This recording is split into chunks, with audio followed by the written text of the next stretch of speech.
Thoughts on the education system? It has its ups and downs. Depends where you are, like obviously. Okay, who the fuck playing that? Turn that shit off. Having a fucking interview. Background of this whole interview is just gonna. Nah, I'm gonna play some of his music in the background. Yeah. I don't know.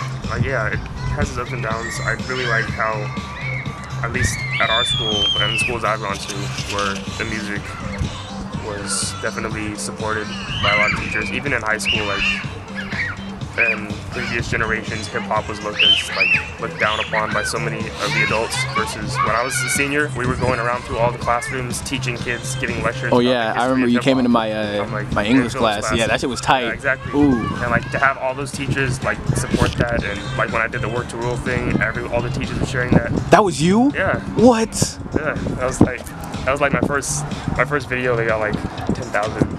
So that was super. I didn't even fucking know that.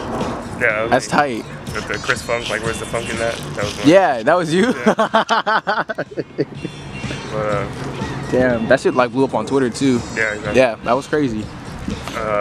Yeah, I like how it supports the music a lot, even not just in terms of like hip hop, but all the classes we have and how kids maybe they don't have enough money to get their own instruments, then go to school and rent one and still be able to enjoy and learn how to play music. Yeah, because I feel like at our high school at least, they don't really have a lot of, other than art, drama, or music, they don't have a lot of like other, like a variations or variety of other things people can work with. Because when I was first getting into high school, I was into animation at the time. Like I wasn't in like music and all that, because I mean that's just not who I was at the time. I thought they were gonna have animation classes, but all they had was art. So I was kind of like, fuck, well, damn, like what do I do? Yeah, no, I think it definitely helps draw people to like be more into school as well. Like maybe people who aren't either academically inclined or just have no interest in academics, like having those music classes at school gives them a reason to say, oh, you know what, I'm not going to ditch today because I want to learn to play my instrument. And then building that connection maybe with their music teacher makes them realize, all right, maybe school isn't as bad as I thought. And then they start building relationships with their other teachers, and it just helps them academically as a whole. Okay. So, I mean, I have other thoughts on it, but that's definitely like a plus. Yeah, I feel it. You can talk about the education system for hours. Like, that's because there's only so much. Yeah. Like, it definitely has its downfalls, but that's one thing that I really do appreciate about at least the schools that I've gone to. And hopefully it's like that everywhere else, but I mean, unfortunately, it's probably not. What's your favorite cereal? Wow, that's such a tough ass question. He looks like he has to fight ISIS. He has 10 kids. Hella bills to pay. Fuck. I'm super indecisive, so like the top 5 artist question was hard, and then this favorite cereal question is like put a stress on me. That's what puts the stress on me. People ask me to. Fuck, dude, you got Pops, you got Cookie Crisp, fuck it. You got fucking Rice Krispies, you got Lucky Charms are tight.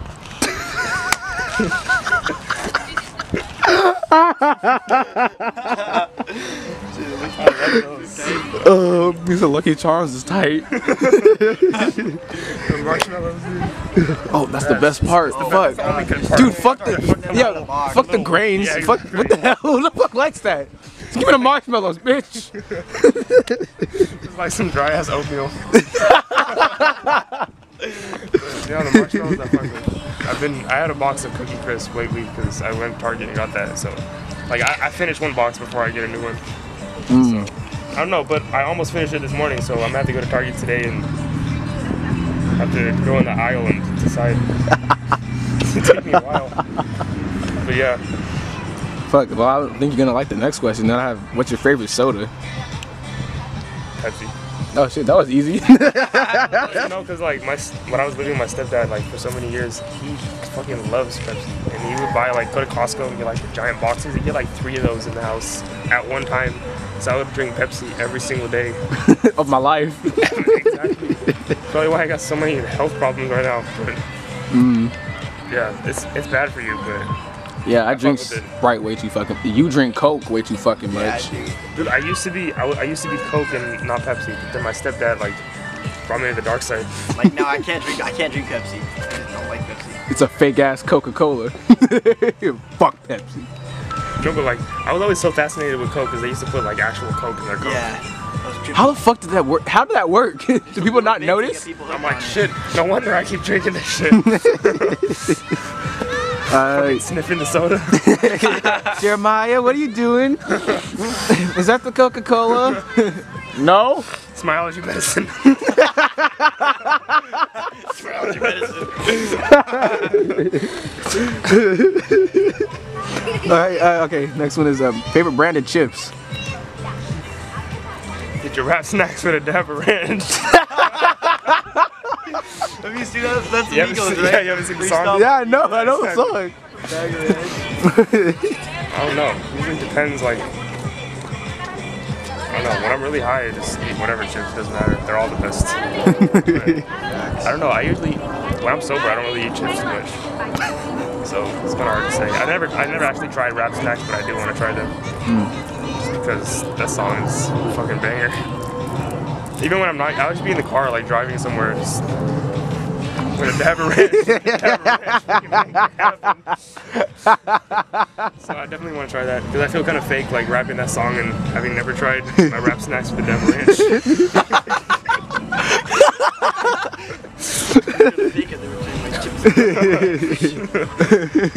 Yeah, so I want to try that. Biggest concern with the government. This is another topic we can talk about Exactly. So I'm just gonna say Trump. Oh shit. Yeah. Facts. No more need to be said. Yeah. I think. Next question. Next question. This is the final question. The government as a whole. That's my concern. It's fucking corrupted. Everything about it is my concern. Everything's corrupted. Pretty much. But my biggest concern is, or my biggest, like the saddest moment is when they didn't elect Sanders. Yeah, because he was such a nice dude. Like you can tell he was a genuine dude. He was with Killer Mike. I mean, dude walked with freaking so many people. Exactly. Like, They have the pictures of him like from doing the peace marches with from Martin, right? Yeah, exactly. Yeah, exactly. All those years ago, like that man, he had an idea and he had a vision. What to do. Yeah, exactly. He had a goal, and he was genuine. Exactly. They picked this. And they picked the most corrupt. Like that's how you know the system is. Who's the fuckhead? Like. I mean, Hillary's not that great either, but I would have probably done with her over Trump all Trump. day, but. But I mean, she's pretty fucked up too. Yeah, I'm both fucked up. You know what I liked about? I don't know. I saw Sean Spicer get punched in the face the other week. That was tight. That had nothing to do with the government, but I just thought that was funny. They had him like on the street getting interviewed or whatever, and then some guy with the black hoodie just ran up and then just took off. He's like, oh shit. So props to that guy. I don't know who he was. But All right, this is the last question. damn, I like this interview. This is tight. This is awesome. I've never. Hella tight. I don't know. I've had conversations with you, but I never really got to know so much more about you as a person. Yeah. I fucks with this heavily. This is the last question. What would you like to say to anybody watching this? Any young artists that really want to push their music out there? Young artists.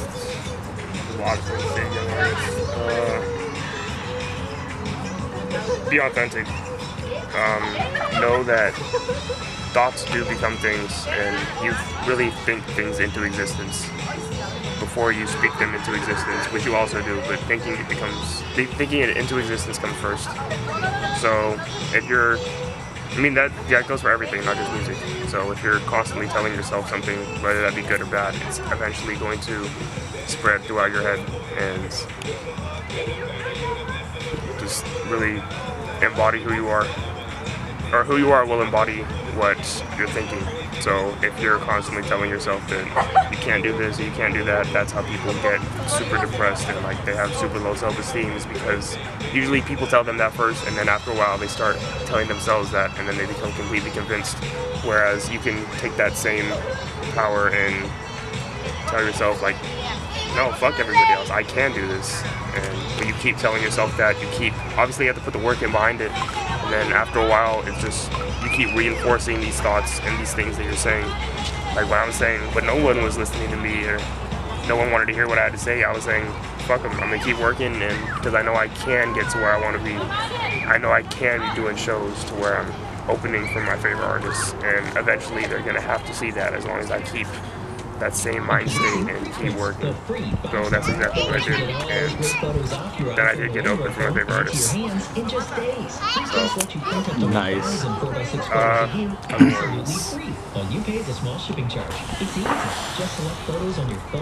Stop trying to fit in. That's a big one that I wish I would have learned earlier. Don't do shit just because everybody else is doing it. I know that sounds like so cliche, and I had so many people telling me that when I was younger, and I wouldn't listen to them because like, oh, I hear that all the time, blah, blah, follow your dreams, be yourself. Like, that's so cliche because like everyone tells you that, and then you get older, you're like, wow, no wonder they tell you that. It's because it's fucking true, yeah. Exactly. I was thinking about this the other day too, like what did I wish I knew when I was starting out?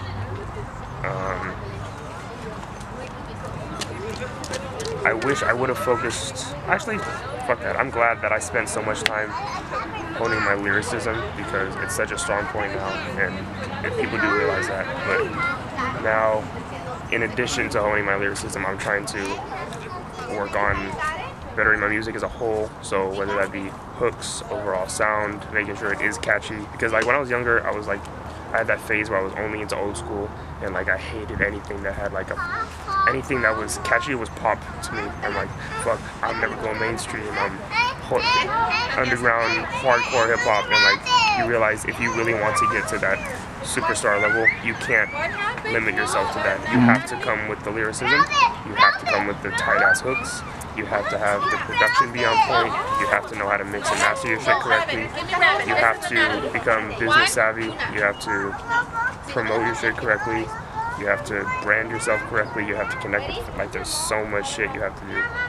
And it takes a while to learn that. And then once you do learn that, you feel kind of overwhelmed, but at the same time excited because, like, once you got to the point where you realize all these things, like, that's when I knew, I'm like, okay, people actually starting to listen to what I had to say now, because if they didn't, then I wouldn't be having to worry about all this stuff. Because when you're just starting out, it's just you put a song on YouTube or SoundCloud or whatever, share it to your friends, spread it on school or whatever, and you might get a few plays, and then keep progressing, and eventually start doing shows and all that, and you start having to worry about branding yourself, marketing yourself, all these different things. All the while going to school and work and making sure the music is getting better, as well as the business side. So know that you're probably not ready for the business side, any young artist, and you won't be ready because nobody is. And you're kind of just thrown into it and sink or swim. Like if this is really what you want to do and what you're supposed to be doing, you'll figure out a way to get through it and to adapt, and it's just going to make you so much stronger. I mean, it's going to make you a stronger musician, stronger person, stronger businessman or businesswoman, all that. So it's really like, do it all you have or do something else, because we have enough rappers. So if you're not willing to give everything you have to this, then this thing is cool. And even for the people who are rapping, don't drop out of school to rap unless you're like going on tour already. Hey, for real. Because there's a very small chance of it working out. And like for me, like I said, I was one of the people who needed music, so if it doesn't work out, I'm not even thinking about that, because I'm going to make it work out. If I didn't have music, I wouldn't want to be here, like, alive. Because where else am I going to find enjoyment? Like, what's the point of being here if I don't have... I feel it. Exactly. Like, I can't just be happy for playing Assassin's Creed all day. Eating Lucky Charm marshmallows. So, Dabba Ranch. With fucking Dabba Ranch. So yeah, that's probably my biggest things is know the power of your thoughts and work your freaking ass off. There's so much work that goes into this that people don't see, and know that people will probably play it off as like, oh, it's just a hobby, it's just a phase, it's this or that. Even like your family members or people that are close to you, they're probably not going to believe it at first, and you can't be mad at them for that, because like obviously as a kid everyone has their hobbies and their phases and their obsessions, and like as an older adult they're just looking at that as another thing, until you put in enough work to where it's where, oh shit, I'm getting paid to do this now. And like I forget about that a lot, and then when I do think about it, I'm like, holy shit, I remember when I was in 7th grade, like dreaming about this, and this is all I wanted to do, and now like I'm getting paid to travel and perform my stuff. I'm getting paid to put out music. I'm not getting paid a lot, and most of the time my investments outweigh the revenue, so I'm losing money in the long run. But people still pay to get the tickets from me. They still, when I put out a song for sale, I give out so much free music, but when I do put a song out for sale, people like I said, I have those fans that really fuck with the vision and the movement as a whole. So they will go out of their way, spend that little amount of money that I asked for to put into music. And then, like, it's not like money that I'm going and spending on fucking shoes or whatever, like some extra shit. Like, I'm reinvesting all that money that I get from music into music to make better music. Yeah. And better videos and all this, and people won't see that. So yeah, that's my advice to younger artists. I'll probably think of more shit later on, but those are my biggest ones that I can think of right now.